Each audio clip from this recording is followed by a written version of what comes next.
Screen तो आपकी है, पर अब आपका हुनर पूरे देश तक पहुंचेगा। नमस्कार। डिजिटल दुनिया में जिन क्रिएटर्स ने अपने हुनर से रील्स को बनाया रियल, लाइक्स को लाइफ बनाया और फॉलोअर्स को बना दिया फैमिली, आज वही टैलेंट पहुंच रहा है टीवी की सबसे भरोसेमंद स्क्रीन पर। डीडी न्यूज आपके लिए लेकर आया है क्रिएटर्स कॉर्नर, एक ऐसा मंच जहां सोशल मीडिया इन्फ्लुएंसर सिर्फ कंटेंट नहीं दिखाते बल्कि अपनी कहानी, क्रिएटिविटी और कमिटमेंट भी शेयर करते हैं। यहाँ हर क्रिएटर को मिलेगा पूरा क्रेडिट। आपका नाम, आपका चैनल, आपकी पहचान, मंच हमारा, क्योंकि हुनर का होना चाहिए पूरा सम्मान और पहचान होनी चाहिए राष्ट्रीय। तो तैयार हो जाइए रील से रियल तक, मोबाइल से मेन स्ट्रीम तक और सोशल मीडिया से राष्ट्रीय मंच तक के इस शानदार सफर के लिए। आप देख रहे हैं क्रिएटर्स कॉर्नर, जहां क्रिएटर्स बनते हैं सेलिब्रिटीज।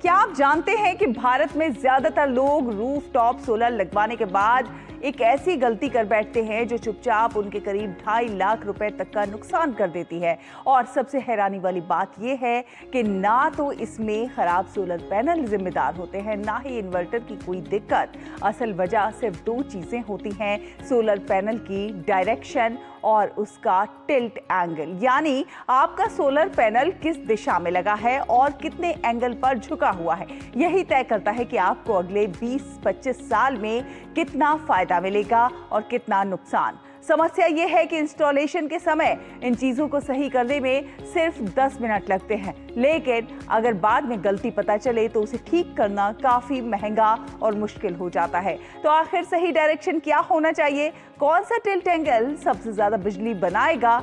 आज के इस वीडियो में शाश्वत शर्मा आसान भाषा में समझाएंगे इसके पीछे की पूरी साइंस, ताकि सोलर लगवाने से पहले आप वो गलती कभी ना करें जो लाखों लोग आज भी कर रहे हैं। आज मैं आप सब लोगों को एक ऐसी चीज बताऊंगा, अगर इस वीडियो को आपने ढंग से देख लिया ना तो आप अपने 1.5 लाख से 2.5 लाख रुपए बचा सकते हो। रुपए की बात इसीलिए करी, एक अच्छा हुक देना था ताकि आप वीडियो पूरी देखो, बट बचा भी लोगे। खैर, अब आते हैं इस वीडियो के टॉपिक की रिसर्च मैंने कहां से करी और ये आइडिया आया कहां से। तो पहले ये सुन लो, बहुत इंटरेस्टिंग स्टोरी है। हुआ क्या, हम ये वाली लाइट डिजाइन कर रहे थे। अब ये एक सोलर लाइट है, इसमें आगे सोलर से चलने वाली एलईडी है, पीछे इसका सोलर पैनल है। तो हम इसका इंक्लिनेशन वाला सेटअप देख रहे थे कि जिसमें हम पैनल को इंक्लाइन कर सकें, जिससे कि मैक्सिमम बैटरी चार्ज हो सके।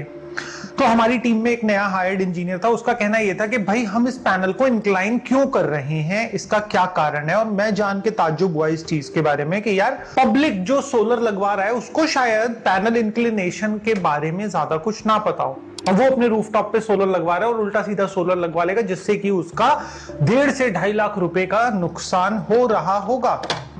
तो मैंने सोचा इस टॉपिक पर हम लोग वीडियो बनाते हैं। तो देखो, कॉन्सेप्ट सिंपल सा है। मैं आज के वीडियो के अंदर आप लोगों को यह समझाऊंगा कि आपको अपने रूफटॉप पर सोलर पैनल किस तरीके से नहीं लगाने हैं और क्या सही तरीका है उन पैनल्स को लगाने का। मतलब मेरा सोलर पैनल किस डायरेक्शन में फेस करेगा, उसका एंगल क्या होगा, 90 डिग्री लगेगा, 45 लगेगा, 0 डिग्री लगेगा, क्या एंगल होगा उसका। ये आप खुद भी कैसे चेक कर सकते हो ये भी मैं आपको बताऊंगा कि अगर आपके रूफटॉप पे लगा हुआ है तो क्या वो सही लगा है, वो भी आप चेक कर सकते हो। तो ये वाली वीडियो कुल मिला के बहुत इंटरेस्टिंग होने वाली है। तो देखो, अभी हम एक साइट पर गए थे जहां पर हमने देखा कि सोलर पैनल टीन शेड पे लगे हुए हैं। अब टीन शेड का इंक्लिनेशन जो होता है, मतलब इंक्लिनेशन एंगल जो होता है, वो तो हमारा नॉर्मल होता है। वो कोई आप 45 डिग्री 30 डिग्री नहीं देखोगे, वो ज्यादा से ज्यादा 5-10 डिग्री का होता है। तो उसी के ऊपर लगा के पैनल लगा रखे हैं और कहते हैं भाई हमारा आउटपुट ढंग से नहीं आ रहा, जितनी यूनिट पीएम सूर्य घर में बोली जाती है उतनी यूनिट तो जनरेट नहीं कर रहा। तो हमने उनसे वही कहा, करेगा कहां से साहब, आपका पैनल ही गलत लगा हुआ है, पैनल इस तरीके से नहीं लगता। और ये मल्टीपल जगह पे हमने दिक्कत देखी है। कुछ जगह पे तो हमने यहां तक देखा है कि जिस डायरेक्शन में घर का फसाड होता है, मतलब मेरा जैसे घर का फ्रंट इस साइड में है तो पैनल भी इसी साइड इंक्लाइन करके लगा देते हैं कि मेरे भाई घर का एस्थेटिक खराब नहीं होना चाहिए। अगर सोलर भी लगवाया बेशक से कम प्रोड्यूस करे, इंक्लिनेशन इस तरफ दे दो, तो ऐसा नहीं होता। सबसे पहले मैं आपको बताऊंगा कि आपका पैनल फेस किस डायरेक्शन में करना चाहिए।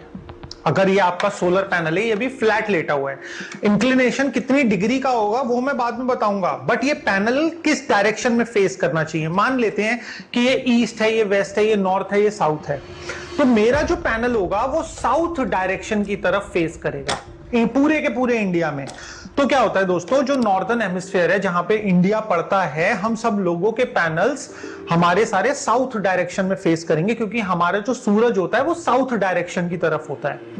और वहीं हम हेमिस्फीयर के दूसरी साइड चले जाएंगे, फॉर एग्जांपल ऑस्ट्रेलिया, तो वहां पे जितने भी सोलर पैनल होंगे वो नॉर्थ डायरेक्शन में फेस करेंगे। तो अब अगर आपको चेक करना है कि आपके पैनल साउथ डायरेक्शन की तरफ हैं या फिर नहीं, तो आप पहली चीज तो कंपास से चेक कर सकते हो। कंपास जो होता है बेसिकली वो आपको आपका मैग्नेटिक साउथ दिखाता है, ट्रू साउथ नहीं दिखाता।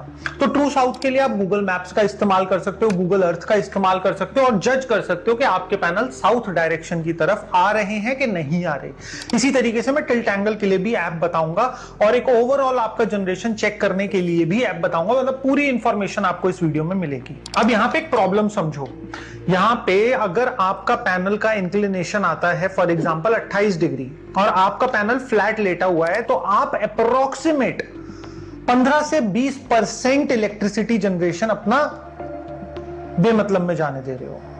और उसी के साथ साथ आपका अगर पैनल फ्लैट लेटा हुआ है तो इस पे जो डस्ट डिपॉजिट होता है वो भी जस्ट डबल होता है, जिसकी वजह से अगेन आपका 10 से 12% का लॉस बढ़ जाता है, जो कि आपका ओवरऑल लॉस बढ़ जाता है 22 से 25% का।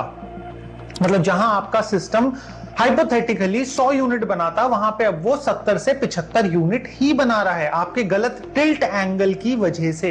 अब हम बात करते हैं दोस्तों टिल्ट एंगल की, कि मेरा टिल्ट एंगल कितना होना चाहिए। तो देखो, टिल्ट एंगल डिपेंड करता है आपके लैटिट्यूड पे। अब अगर फॉर एग्जांपल मैं दिल्ली में बैठा हूं, आप सर्च कर सकते हो दिल्ली लैटिट्यूड, तो आपके पास में आ जाएगा 28 डिग्री, और इंडिया का जो लैटिट्यूड है वो 3 डिग्री से 30 डिग्री के बीच में ही घूमता है। अब वहीं अगर हम फॉर एग्जांपल बैंगलोर चले जाएं तो वहां पे 19 डिग्री आएगा। इसी तरीके से मैंने कुछ स्टेट्स निकाले थे, अगर आप दिल्ली में हो तो 28 से 30 डिग्री है, मुंबई में हो तो 19 डिग्री है, बैंगलोर हो तो 13 से 15 डिग्री है, चेन्नई हो तो 11 से 13 डिग्री है, कलकत्ता हो तो 22 से 24 डिग्री है। इस तरीके से अब यहाँ पे बहुत सारे लोगों के मन में सवाल आएगा कि यार मैं तो दिल्ली में रहता हूं, मेरे ऑलरेडी छत पे सोलर पैनल लगा हुआ है, अब मैं उसका टिल्ट एंगल कैसे देखूं। तो देखो, इंक्लिनोमीटर एक नॉर्मल ऐप है, फोन में आप इंस्टॉल कर सकते हो, फ्री है। उस वाली ऐप के अंदर जब आप अपने फोन में इंस्टॉल कर लोगे और फिर फोन को अपने सोलर पैनल के ऊपर रखोगे तो वो आपको आपके सोलर पैनल का इंक्लिनेशन दिखा देगा कि भाई आपका पैनल कितने डिग्री पे इंक्लाइंड है। और इसी के साथ साथ हमने अपनी एक रीसेंट साइट पे एक एक्सपेरिमेंट करा था जहां पे हमने एडजस्टेबल टिल्ट वाला स्ट्रक्चर लगाया था। तो देखो, ये हमने क्यों करा था, इसके पीछे का भी रीजन देता हूं। होता क्या है, जब विंटर्स होती है ना तो सन साउथ डायरेक्शन में और नीचे चला जाता है, समर्स में तो वो और ऊपर आ जाता है, मतलब दोपहर 12 बजे का सूरज बिल्कुल आपके सर के ऊपर होगा, बट वो विंटर्स में इंक्लाइन हो जाता है। तो हमने जो इंक्लिनेशन वाला स्ट्रक्चर लगाया था उसके पीछे का लॉजिक ये था कि अगर हम विंटर्स में पैनल्स का इंक्लिनेशन और बढ़ा सकें और समर्स में उस इंक्लिनेशन को कम कर सकें, क्योंकि अगर हमने समर्स में भी ज्यादा इंक्लिनेशन रखा तो भी यूनिट प्रोडक्शन कम हो जाएगा। तो हमने ये एडजस्टेबल इंक्लिनेशन वाला सिस्टम डिजाइन करा था, अभी एक्सपेरिमेंटेशन प्रोसेस में है, क्योंकि हमें दो चीजें देखनी होती हैं कि फिक्स सिस्टम को इकट्ठा रखने के लिए आपको कम लोहा लगता है, क्योंकि उसको 180 किलोमीटर पर आवर की विंड स्पीड भी झेलनी होती है। बट जहां पे हमारा सिस्टम में हम इंक्लिनेशन दे देते हैं, कुछ मूवमेंट दे देते हैं, तो वहां पे सिस्टम को स्ट्रांग बनाने के लिए ज्यादा लोहा लगता है। तो अब यहाँ पे कॉस्ट डायनेमिक्स आते हैं कि ज्यादा लोहे में हमारा ज्यादा पैसा खर्च हो रहा है, क्या हम उसके बदले में उससे डबल या फिर उससे कहीं ज्यादा यूनिट प्रोडक्शन अचीव कर पा रहे हैं। अगर हम फॉर एग्जांपल हमने लोहे में तो 1000 रुपए फालतू खर्च कर दिए, बट हमारा यूनिट प्रोडक्शन ही 500 एक्स्ट्रा हो पाया, तो ये वर्थ इट नहीं है। तो उस चीज पे अभी हम एक्सपेरिमेंट कर रहे हैं, अगर सक्सेसफुल हो जाएगा तो हम आप लोगों को जरूर बताएंगे। और इसी के साथ में एक डेजर्ट स्टडी भी हुई थी, तो उस स्टडी के अंदर क्या करा था उन्होंने, एक डेजर्ट एरिया में 183 डेज का टेस्टिंग था, जहां पे उन्होंने एक पैनल को फ्लैट लिटाया था और एक पैनल को 25 डिग्री के इंक्लिनेशन पे लिटाया था। और जब 183 डेज का टेस्ट कंप्लीट होता है तो जो पैनल पैनल इंक्लिनेशन में था उसने 20% ज्यादा बिजली प्रोड्यूस करी थी फ्लैट लेइंग पैनल के कंपैरिजन में। तो आप जान सकते हो कि हमारा इंक्लिनेशन और हमारा डायरेक्शन टुवर्ड्स साउथ कितना जरूरी हो जाता है जब कभी भी हम सोलर अपने रूफटॉप पे लगवाते हैं। और इसी के साथ में मैं आपको एक और इंपॉर्टेंट वेबसाइट और टूल के बारे में बताता हूं, हम लोग भी यूज करते हैं। अब इसमें क्या होता है कि आप इसके अंदर अपना डायरेक्शन भी डाल सकते हो, अपनी लोकेशन डालोगे, डायरेक्शन डालोगे और अपना इंक्लिनेशन डालोगे कि आपका इंक्लिनेशन का क्या मतलब कितनी डिग्री पे आपका पैनल इंक्लाइंड है। तो वो आपको एक्यूरेट रीडिंग दे देगा कि भाई आपका ये सोलर पैनल कितनी बिजली बनाएगा, मतलब कितने यूनिट्स जनरेट करेगा। अब फॉर एग्जांपल अगर दिल्ली में आपका 12 डिग्री पे टिल्ट है तो ये पर डे कितना बनाएगा, और अगर यही पैनल 30 डिग्री पे टिल्ट है तो ये पर डे कितना बनाएगा। मंथ वाइज आपको ब्रेकअप दे देगा ये पूरे के पूरे सिनेरियो का। तो वीडियो में यहां तक आते आते मैं आप सब लोगों से भी जानना चाहता हूं कि आपके यहां पे अगर सोलर रूफटॉप लगा हुआ है तो आप लोग अपना इंक्लिनेशन और अपना डायरेक्शन चेक करो और मेरे को बताओ कि आपके इंस्टॉलर ने सही तरीके से सोलर पैनल आपके रूफ पे लगाया है। और अगर आप सोलर लगवाने वाले हो तो देखो मैंने आपको जानकारी पहले से ही दे दी। गांवों में रोजगार को लेकर सरकार अब एक बड़ा बदलाव करने जा रही है। मनरेगा की जगह अब लागू होगा विकसित भारत रोजगार गारंटी और आजीविका मिशन यानी कि वीबीजी रामजी एक्ट। इस नए कानून के तहत अब ग्रामीण परिवारों को साल में 100 दिन नहीं बल्कि 125 दिनों के रोजगार की कानूनी गारंटी मिलेगी। और अगर 15 दिन के अंदर काम नहीं मिला तो सरकार को बेरोजगारी भत्ता देना होगा। मजदूरी सीधे बैंक खाते में डीबीटी के जरिए आएगी। जी राम जी योजना सिर्फ रोजगार देने तक सीमित नहीं रहेगी बल्कि गांव की सड़क, तालाब, सिंचाई और ग्रामीण अर्थव्यवस्था को भी नई ताकत दे सकती है।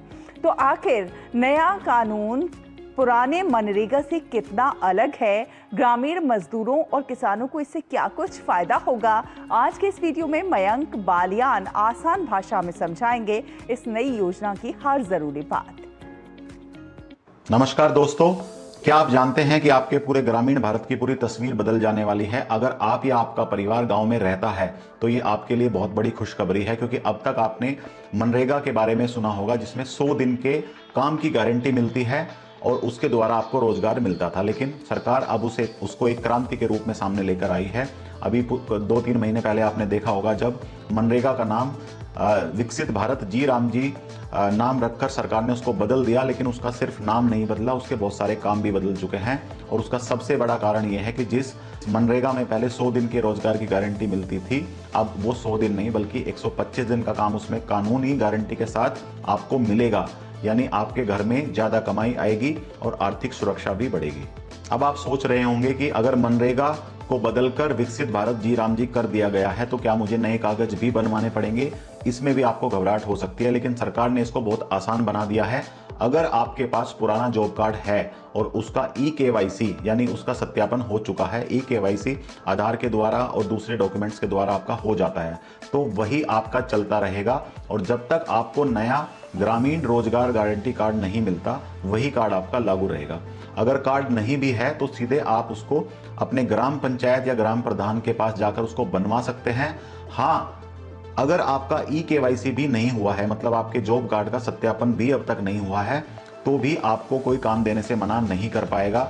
आपके काम की गारंटी सरकार ने संसद में उसकी निर्धारित की है और आप काम की मांग आप कहकर ग्राम पंचायत में या फिर उसको डिजिटल तरीके से या फिर लिखकर उसको मांग सकते हैं और आपको काम कोई देने से मना नहीं कर सकता। अगर समय पर काम नहीं भी मिला तो आपको बेरोजगारी भत्ते पाने के आप उसके लायक रहेंगे और सरकार आपको बेरोजगारी भत्ता भी देगी। अब बात करते हैं कि आपको काम करना क्या है, क्योंकि मनरेगा स्कीम में हमने पहले देखा था कि मीडिया के द्वारा उसकी कई सारी शिकायतें भी आती थी कि उसकी कोई परिभाषा एक तरीके से लागू नहीं हो पाती थी और उसका उस तरीके से इस्तेमाल नहीं होता था जैसे होना चाहिए था। लेकिन इस विकसित भारत जी राम जी स्कीम के अंदर या फिर कानून के अंदर सरकार ने निर्धारित कर दिया है कि यह सिर्फ एक मजदूरी भर नहीं है, बल्कि आप अपने ही गांव का भविष्य इस स्कीम के द्वारा, मजदूरी के द्वारा, काम के द्वारा बनाएंगे। तो विकसित भारत जी राम जी 2026 एक्ट के अनुसार काम को 4 भागों में बांटा गया है, जिसमें पहला हिस्सा है कि आप काम करेंगे जो संबंधित होगा आपके गांव की जल सुरक्षा से, जिसमें तालाबों को सुधारना और सिंचाई का इंतजाम करना शामिल है, क्योंकि ये गांव में एक बड़े लेवल पर किए जाते रहे हैं, तो वो काम की कैटेगरी में आएगा। दूसरा उसका हिस्सा जो माना है इस स्कीम के अंदर, वो माना है गांव का बुनियादी ढांचा, जैसे स्कूल, आंगनवाड़ी केंद्र और सड़कों को बनाना। उसके द्वारा जो काम किए जाते हैं वो भी इस योजना के अंतर्गत आएंगे। तीसरा हिस्सा है या कमाई का साधन है, जैसे स्थानीय बाजार, जैसे मछली पालन या अनाज रखने के लिए जो गोदाम तैयार होते हैं गांव के अंदर, वो भी इसके अंतर्गत आएंगे और उसमें किया गया काम विकसित भारत जी राम जी में माना जाएगा और उसको आपको भुगतान मिलेगा। चौथा काम है मुसीबत से बचाओ। कुछ गांव, हमारे देश इतना बड़ा है कि हर तरीके के गांव बाढ़ से प्रभावित रहते हैं, सूखे से प्रभावित रहते हैं या फिर किसी और प्राकृतिक आपदा, पहाड़ों में आप देखे होंगे तो वो सब भी देखने को मिलता है। तो बाढ़ रोकने के इंतजाम जो किए जाते हैं या आपदा के समय उसको रोकने के लिए जो शेल्टर बनाए जाते हैं, उसमें किया गया काम भी जी राम जी के अंदर कंसिडर होगा और वो आपके काम और आपको पेमेंट के भुगतान के लिए उसको लायक माना जाएगा। और क्योंकि ये स्कीम सिर्फ मजदूरी और काम करने के लिए ही नहीं है, ये एक तरीके से व्यक्ति, महिलाओं को विशेष रूप से एक संपूर्ण संसाधन देने की प्रक्रिया है, तो इस नए कानून में आपकी गरिमा और सुरक्षा का ख्याल भी विशेष रूप से रखा गया है। हर वर्किंग साइट पर साफ पीने का पानी, धूप से बचने की छाया, फर्स्ट एड किट होना अब कानूनी रूप से अनिवार्य हो गया है। और हमारी बहनों के लिए तो एक बहुत अच्छी और भी सुविधा इसमें दिए जाने का प्रावधान है कि अगर साइट पर 5 साल से छोटे बच्चे हैं और उनकी संख्या 5 से अधिक है तो उनकी देखभाल करने के लिए अलग से एक महिला वर्कर को भी तैनात किया जाएगा, जिसे सरकार मजदूरी देगी और ताकि जो बाकी वहाँ पर बहनें हैं, जो माताएं हैं, जो महिलाएं हैं, वो बिना किसी चिंता के वहाँ पर काम कर सकें।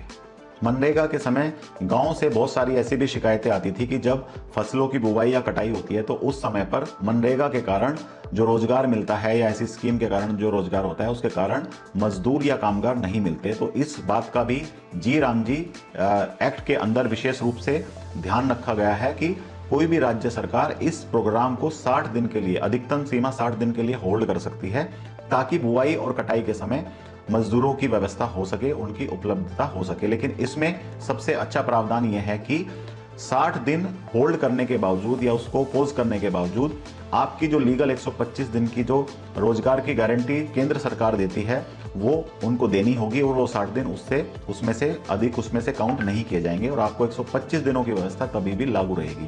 तो पैसे के मामले में भी सरकार ने बड़ी तैयारी की हुई है, क्योंकि हर साल बजट में लगभग 95,000 करोड़ से ज्यादा फंड का आवंटन विकसित भारत जी राम जी 2026 एक्ट के तहत हो रहा है और ये अब तक का हुआ सबसे बड़ा फंड है। कुछ लोगों ने ये भी प्रोपगेंडा चलाया कि मनरेगा के बाद इसकी फंड घटा दिया गया है, लेकिन ऐसा नहीं है। इस साल 95,000 करोड़ का बजट उसमें सबसे आज तक का सबसे अधिकतम है। आपकी मजदूरी, आपका काम का जो वैल्यू है वो सीधे आपके बैंक अकाउंट में आएगी ताकि कोई भी देरी या गड़बड़ी ना हो। और अगर पेमेंट 15 दिन से ज्यादा की देरी उसमें हो जाती है तो आपको उसका हर्जाना भी मिलेगा। तो कुल मिलाकर विकसित भारत जी राम जी सिर्फ एक योजना भर नहीं है, ये रोजगार और सम्मान दोनों है। 1 जुलाई 2026 से पूरे देश के ग्रामीण इलाकों में लागू हो रहा है और तो आपको तैयार हो जाना चाहिए अपने गांव और अपने को खुद को आत्मनिर्भर बनाने के लिए।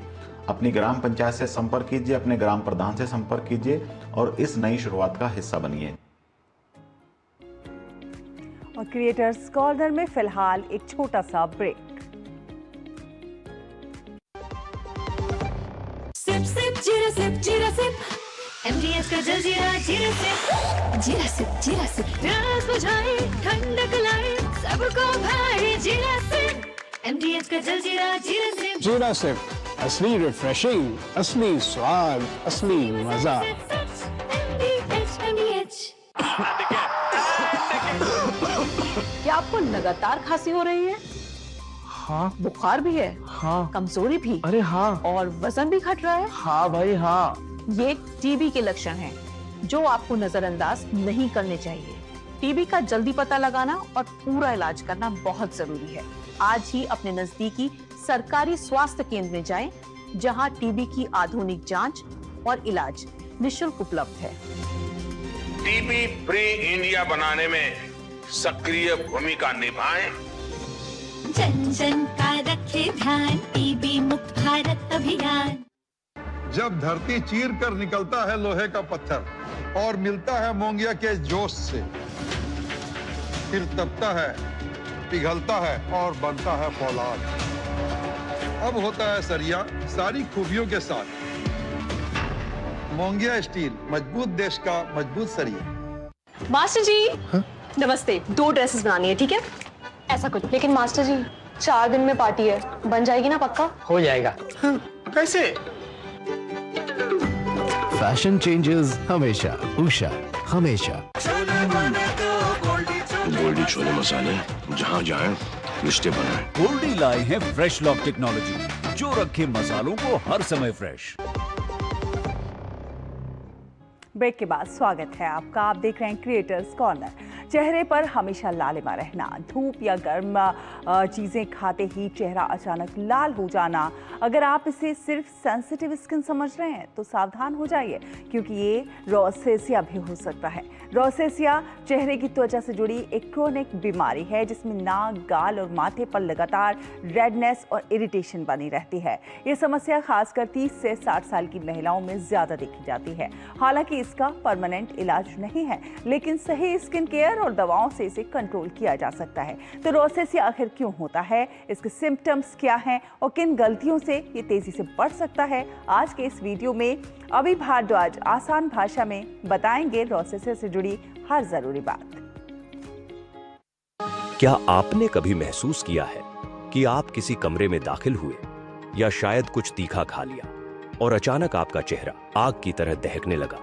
यह सिर्फ हल्का सा शर्माना नहीं, बल्कि एक गहरी और जिद्दी लालिमा है जो जाने का नाम ही नहीं लेती।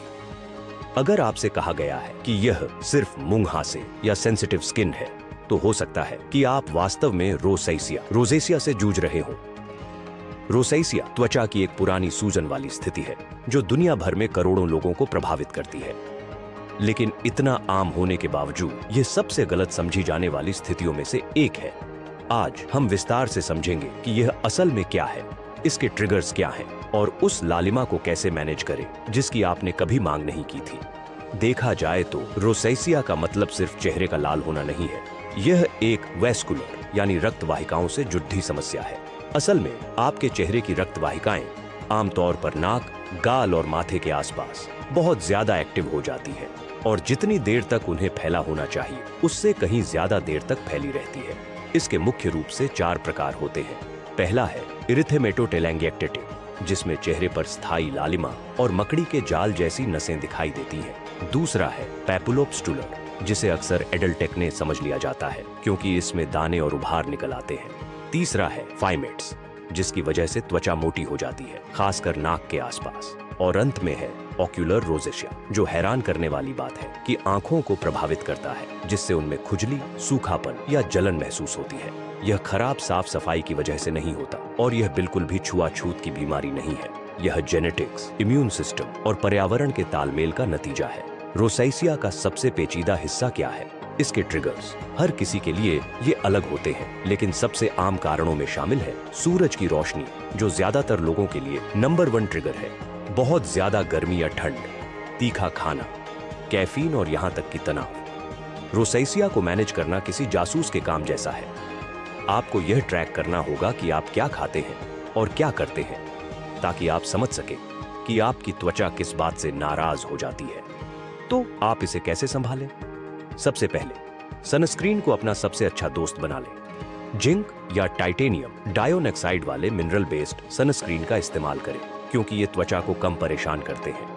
दूसरा, चेहरे को ठंडा रखें। चेहरा धोने के लिए गुनगुने पानी का इस्तेमाल करें, गर्म पानी का कभी नहीं। नियासिनामाइड या एजेलिक एसिड जैसे इंग्रेडिएंट्स ढूंढें जो सूजन को कम करने में मदद करते हैं। और सबसे जरूरी बात, किसी डर्मेटोलॉजिस्ट यानी त्वचा विशेषज्ञ को जरूर दिखाएं।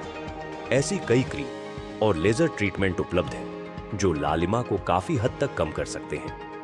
रोसेसिया के साथ रहना निराशाजनक हो सकता है, खासकर जब ऐसा लगे कि आपका चेहरा हर छोटी चीज पर रिएक्ट कर रहा है। लेकिन सही रूटीन और थोड़े धैर्य के साथ आप इन फ्लेयर्स को कंट्रोल में रख सकते हैं।